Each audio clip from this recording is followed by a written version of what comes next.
بسم اللہ الرحمن الرحیم اللہم صلی علی محمد النبی الامی وعلی آلہ وسلم تسلیم کثیر کثیر بسم اللہ الرحمن الرحیم۔ اچھا، آپ حضرات کے پاس کاپی پینسل موجود ہے؟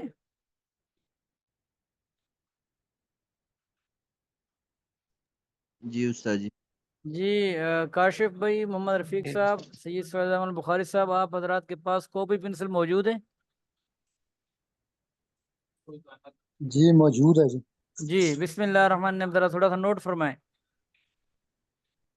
سب سے پہلی بات یہ ہے کہ قوم سبا کے اوپر اللہ تعالیٰ نے کون کون سے انعامات کیے تھے؟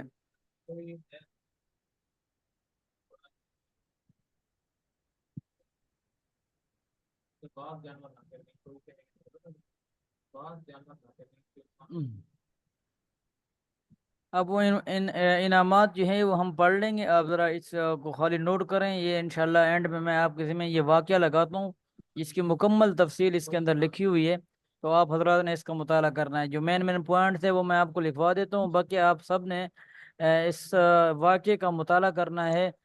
تفسیر عثمانی کے اندر جو میں نے آپ کو سینڈ کی ہوئی ہے، اس کا جو تیسری جلد تھی، جو 3 نمبر، یعنی جس میں آخری 10 بار جہاں سے شروع ہو رہے ہیں، تو وہاں پر جو ہے 163 نمبر صفحہ، وہاں سے یہ واقعہ شروع ہو رہا ہے۔ تو آپ حضرات جو ہے اس کے اندر جا کے اس کو تفصیل سے آپ نے پڑھنا ہے۔ اس کے اندر کچھ باتیں ایسی ہیں جو کیا نام ہے نہیں بتائی جا سکتی، ٹائم کے مختصر اور لمبے واقعات ہیں اس کے اندر۔ وہ جو پہاڑ تھے اور ان کے جو بند تھا، اس کی کتنی لمبائی تھی، کتنی چوڑائی تھی، تو آپ حضرات نے یہ اس کا اچھی طرح مطالعہ کرنا ہے۔ تو باقی اینڈ میں بھی یہ بات میں دوبارہ کرا دیتا ہوں، ٹھیک ہے، کہہ دیتا ہوں۔ تو سب سے پہلی بات اس کے اندر آپ یہ لکھ لیں کہ یہ جو سبا ہے، لفظ سبا، یہ صحابہ کرام رضی اللہ تعالیٰ عنہم اجمعین نے آپ صلی اللہ علیہ وسلم نے سے پوچھا کہ کیا نام ہے، صحابہ کرام میں سے ایک آدمی نے، ٹھیک ہے، آپ صلی اللہ علیہ وسلم سے پوچھا کہ یہ جو سبا ہے، یہ عورت کا نام ہے یا مرد کا نام ہے یا کسی زمین کا نام، زمین کے کسی ٹکڑے کا نام ہے یا کس چیز کا نام ہے؟ تو آپ صلی اللہ علیہ وسلم نے فرمایا کہ یہ مرد کا نام ہے، پہلی بات۔ پھر آپ صلی اللہ علیہ وسلم نے فرمایا کہ اس کے 10 بیٹے تھے، 6 یمن میں آباد تھے اور 4 جو ہے وہ ملک شام میں آباد تھے، ٹھیک ہے؟ آپ اس کو ذرا ساتھ ساتھ نوٹ کرتے جائیں کہ 6 یمن میں آباد تھے، 10 بیٹے تھے، 6 یمن میں آباد تھے اور 4 جو ہے وہ ملک شام میں آباد تھے۔ اب جو ہے جو 6 یمن میں آباد تھے ان کے نام لکھ لیں۔ پہلا نام ہے مدجج، مدجج، نمبر 1 میم دال جیم جیم، مدجج۔ نمبر 2 کندہ، کاف نون دال ہا، کندہ۔ نمبر 3 ازد، حمزہ زا دال، کاف نون دال ہا، کندہ۔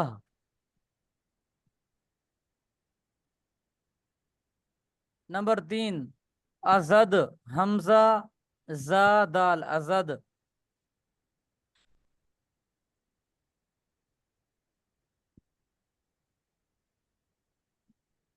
نمبر 4 اشعری، حمزہ شین عین را اگ یا۔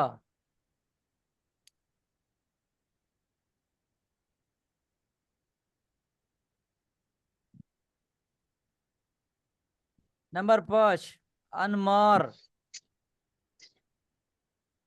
حمزہ نون میم الف ما اگ را، انمار۔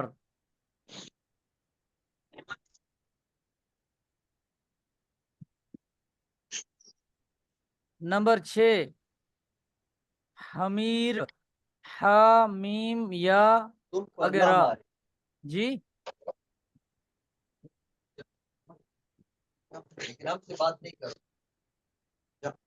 عرفان صاحب کیا کہنا چاہ رہے ہیں آپ؟ کوئی بھی بات نہیں کرے۔